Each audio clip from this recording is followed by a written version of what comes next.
The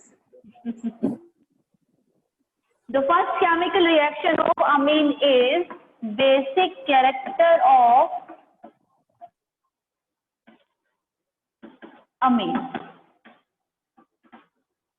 अमीन के ये बहुत इंपॉर्टेंट कैरेक्टर है बच्चों, और अमीन के बेसिक कैरेक्टर को समझने के लिए हमें अमीन्स की रिएक्शन किसी एसिड के साथ दिखानी पड़ेगी ताकि सॉल्ट फॉर्मेशन हो जाए।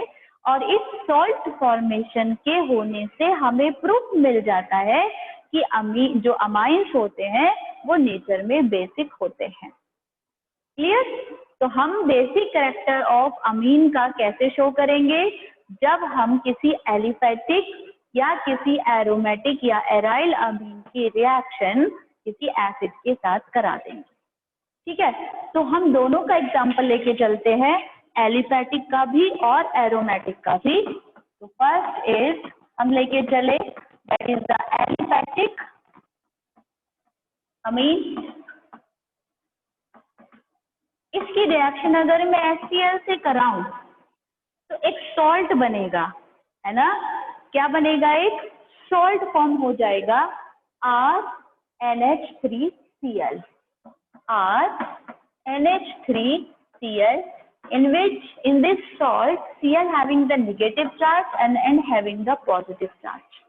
तो ये जो सॉल्ट फॉर्मेशन हुआ है यही शो करता है कि ये अमीन जो होते हैं वो नेचर में बेसिक होते हैं। ठीक है, अगर मैं कोई अमीन्स लेकर चलूं, कौन सी? एरोमेटिक। ठीक है, यहाँ पर मैंने एनिलीन ले लिया है। इसकी रिएक्शन अगर मैं HCl से कराऊं तो भी सॉल्ट फॉर्मेशन ही होगा। एराइल अमीन मैंने लिया है एक, या इसको हम एरोमेटिक अमीन भी कह सकते हैं, जो भी नाम आपको याद रहे वही आप लिख सकते हैं, या इसको आप एनिलीन भी बोल सकते हैं। तो यहाँ पर आपका जो बन जाएगा that will be the NH3Cl। तो ये सॉल्ट हमने दिखाया, ये जो सॉल्ट है यही प्रूफ कर रहा है कि अमीन जो है वो नेचर में बेसिक है। ठीक है, अगेन हम इस रिएक्शंस को अगर हम ध्यान से देखें तो हमने प्रिपरेशन मेथड में भी किया था सॉल्ट फॉर्मेशन, फिर हमने उस सॉल्ट की रिएक्शन NaOH के साथ कराई थी, तो हमें क्या मिला था? प्राइमरी अमीन मिल गया था। तो प्राइमरी अमीन भी यहाँ पर हमारा इजीली हमें मिल जाता है इसी प्रोसेस से, तो अगेन हमें करने की जरूरत नहीं है। हम क्या करते हैं, बेसिक नेचर को शो करने के लिए हम प्राइमरी अमीन्स की रिएक्शन वाटर से कर देते हैं, और pKb और Kb वैल्यूज के अकॉर्डिंग भी हम अमीन की बेसिक नेचर को शो कर सकते हैं। ठीक है, तो आगे का प्रोसेस तो आपने अभी थोड़ी देर पहले ही पढ़ा था कि हम इसकी रिएक्शन किसी भी NaOH से कराएं, बेस से कराएं, तो हमें प्राइमरी अमीन बहुत इजीली मिल जाएगा। अब हम क्या करते हैं, बेसिक नेचर को अगेन इसकी शो करते हैं with the help of the pKb और Kb वैल्यू, यानी कि जो इसकी pKb और Kb वैल्यू है उनके थ्रू हम अब इसको शो करेंगे। तो हमें इक्विलिब्रियम की लॉ ऑफ मास एक्शन के अकॉर्डिंग रिएक्शन को प्रिपेयर करना पड़ेगा।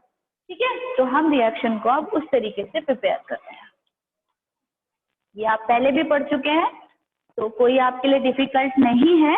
तो अब हम क्या करते हैं, प्राइमरी अमीन्स की रिएक्शन, क्योंकि इस वाले जो हमने अभी रिएक्शंस करी थी उस समय प्राइमरी अमीन मिल गई, तो हमने प्राइमरी अमीन की रिएक्शन कराई वाटर के साथ। तो क्या बन जाएगा जब हम प्राइमरी अमीन्स की रिएक्शन वाटर के साथ कराएंगे? बताइए क्या बन जाएगा, बताइए क्या मिलेगा? RNH2। क्या मिल जाएगा?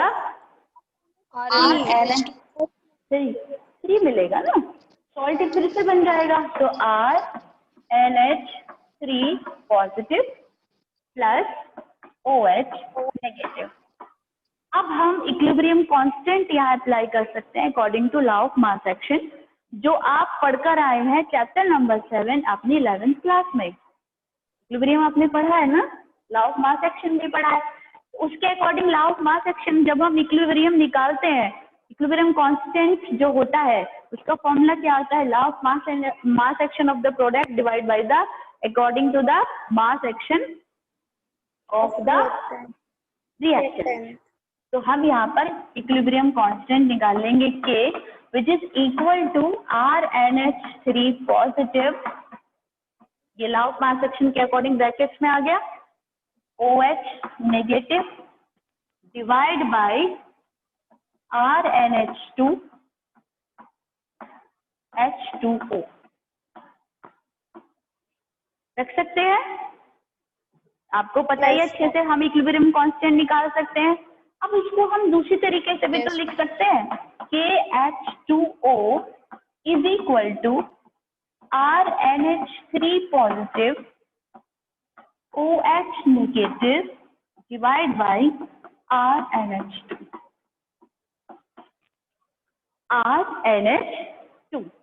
तो क्या हो जाएगा बेटा? तो ये हमारी Kb की वैल्यू आ जाएगी, यानी कि equilibrium constant for the base. तो Kb इक्वल किसके हो जाएगा? इसके।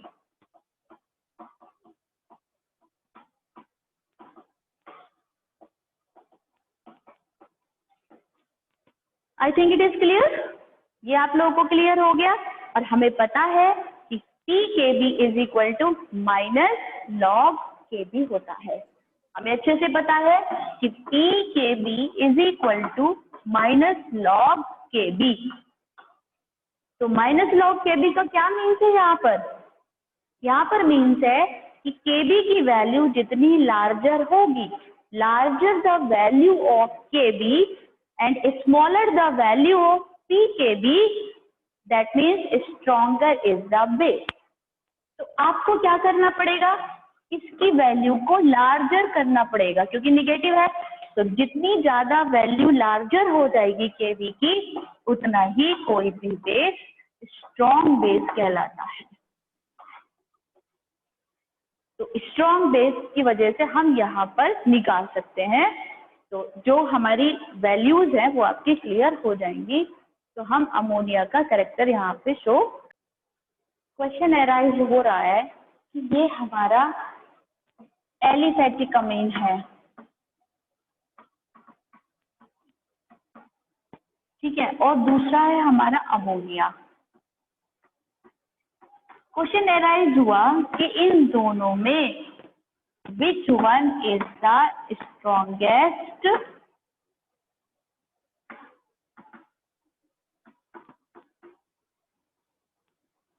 base। ठीक है, अब क्वेश्चन समझ आ गया सबको? क्वेश्चन एराइज हुआ है, एक तो हमारे पास है एलिफैटिक अमीन जैसे RnH2, एक है हमारे पास अमोनिया। बताइए दोनों में स्ट्रॉन्ग बेस कौन सा होगा? और स्ट्रॉन्ग बेस से आप क्या समझे? अमीन होगा स्ट्रॉन्ग बेस,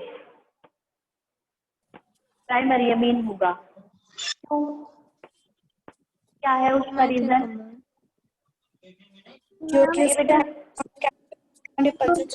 क्योंकि ये एक उसमें अनशेयर्ड पेयर ऑफ इलेक्ट्रॉन होते हैं। वो तो इसमें भी है, एन तो दोनों तरफ है। मैम इलेक्ट्रॉन रिपल्जन ज्यादा होता है उसमें। मैम क्योंकि उसमें मैम हाइड्रोजन और नाइट्रोजन की बॉन्डिंग के कारण। मैम अमोनिया में प्लस आई इफेक्ट ज्यादा, एल्काइल ग्रुप होने की वजह से प्लस आई इफेक्ट ज्यादा होगा। Ammonia is the strongest base. Ammonia is the strongest base, है ना? ये आप कहना चाह रहे हो? और मैं अगर कहूँ this is the strongest base, तो कैसे प्रूफ करोगे आप?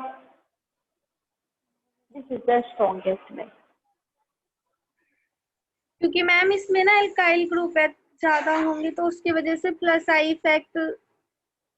यस, बोलिए बोलिए। हाँ, प्लस आई इफेक्ट बढ़ जाएगा। Electron density alkyl group nitrogen पर बढ़ा देंगे और उसकी वजह से क्या हो जाएगा? इनकी पीकेबी वैल्यू क्या हो जाएगी? क्या हो जाएगी? घट जाएगी बेटा, कम हो जाएगी उस वजह से तभी तो स्ट्रॉन्गेस्ट बेस बनेगा, तभी तो उसकी केवी वैल्यू बढ़ेगी। नहीं आई बात समझ में? ये इलेक्ट्रॉन डोनेटिंग ग्रुप है, ये इलेक्ट्रॉन डोनेट कर रहा है एन पर। एन पर क्या है कि चार्ज जो है वो बढ़ रहा है, इलेक्ट्रॉन डेंसिटी बढ़ रही है, प्लस चार्ज जो प्लस आई इफेक्ट बढ़ता चला जा रहा है, तो क्या होगा, इसकी पीकेबी वैल्यू कम हो जाएगी।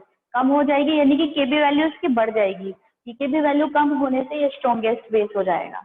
स्ट्रॉन्गेस्ट बेस का क्या मतलब है बेटा? यहाँ पर आप स्ट्रॉन्गेस्ट बेस से क्या मतलब समझे? मैम ये इजीली इलेक्ट्रॉन लूज कर सकता है। इलेक्ट्रॉन लूज करेगा, इलेक्ट्रॉन लूज करेगा। मैम मतलब यहाँ पे न्यूक्लियोफिलिक सब्स्टिट्यूशन होने के ज्यादा यानी कि चांसेस ये होते अपना हैं। एच लूज करेगा बच्चे, एच लूज कर देगा इजीली। यानी कि ये जो है सॉल्ट फॉर्मे, ऐसे समझ लीजिए कि ये सॉल्ट फॉर्मेशन जल्दी कर लेगा अगर किसी H प्लस की रिएक्शन कराएंगे तो, ऐसे समझ लीजिए। आगे बात समझ में?